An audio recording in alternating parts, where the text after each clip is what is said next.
حضرت مولا علی نے فرمایا، بے وقوف کی ہم نشینی اختیار نہ کرو، کیونکہ وہ تمہارے سامنے اپنے کاموں کو سجا کر پیش کرے گا اور یہ چاہے گا کہ تم اسی کے ایسے ہو جاؤ۔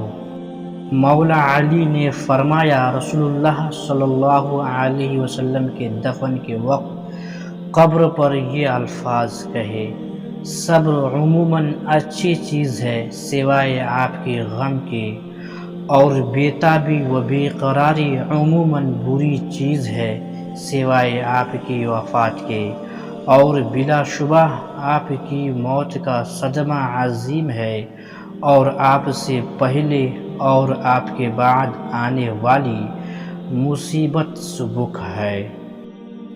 مولا علی نے فرمایا، اشعث ابن قیس کو اس کے بیٹے کا پرسہ دیتے ہوئے فرمایا، اے اشعث، اگر تم اپنے بیٹے پر رنج و ملال کرو تو یہ خون کا رشتہ اس کا سزاوار ہے، اور اگر صبر کرو تو اللہ کے نزدیک ہر مصیبت کا عوض ہے۔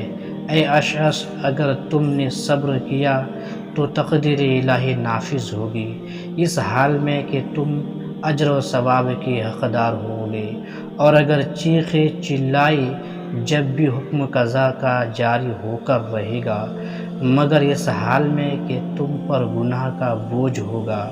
تمہارے لیے بیٹا مسرت کا سبب ہوا، حالانکہ وہ ایک زحمت و آزمائش تھا، اور تمہارے لیے رنج و اندوہ کا سبب ہوا، حالانکہ وہ مرنے سے تمہارے لیے اجر و رحمت کا باعث ہوا۔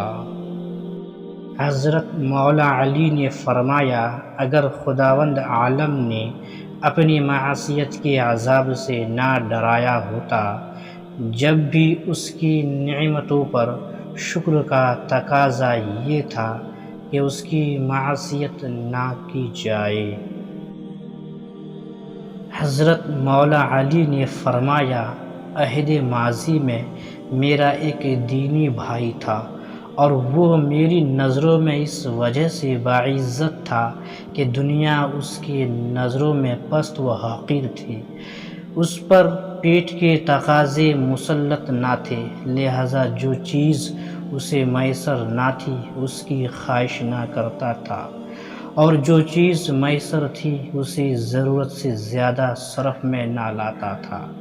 وہ اکثر اوقات خاموش رہتا تھا، اور اگر بولتا تھا تو بولنے والوں کو چپ کرا دیتا تھا، اور سوال کرنے والوں کی پیاس بجھا دیتا تھا۔ یوں تو وہ عزیز و کمزور تھا، مگر جہاد کا موقع آ جائے تو وہ شیر پیشہ اور وادی کا اژدہا تھا۔ وہ جو دلیل و برہان پیش کرتا تھا وہ فیصلہ کن ہوتی تھی۔ وہ ان چیزوں میں کہ جن میں عذر کی گنجائش ہوتی تھی کسی کو سرزنش نہ کرتا تھا، جب تک کہ اس کے عذر و معذرت کو سن نہ لے۔ وہ کسی تکلیف کا ذکر نہ کرتا تھا، مگر اس وقت کہ جب اس سے چھٹکارا پا لیتا تھا۔ وہ جو کرتا تھا وہی کہتا تھا، اور جو نہیں کرتا تھا وہ اسے کہتا نہیں تھا۔ اگر وہ بولنے میں اس پر کبھی غلبہ پا بھی لیا جائے تو وہ خاموشی میں اس پر غلبہ حاصل نہیں کیا جا سکتا تھا۔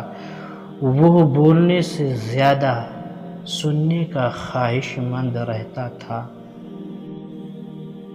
اور جب اچانک اس کے سامنے دو چیزیں آ جاتی تھیں تو دیکھتا تھا کہ ان دونوں میں سے ہوائے نفس کے زیادہ قریب کون ہے، تو وہ اس کے مخالفت کرتا تھا۔ لہٰذا تمہیں ان عادات و خصائل کو حاصل کرنا چاہیے، اور ان پر عمل پیرا اور ان کا خواہش مند رہنا چاہیے۔ اگر ان تمام کا حاصل کرنا تمہاری قدرت سے باہر ہو تو اس بات کو جانے رہو کہ تھوڑی سی چیز حاصل کرنا پورے کے چھوڑ دینے سے بہتر ہے۔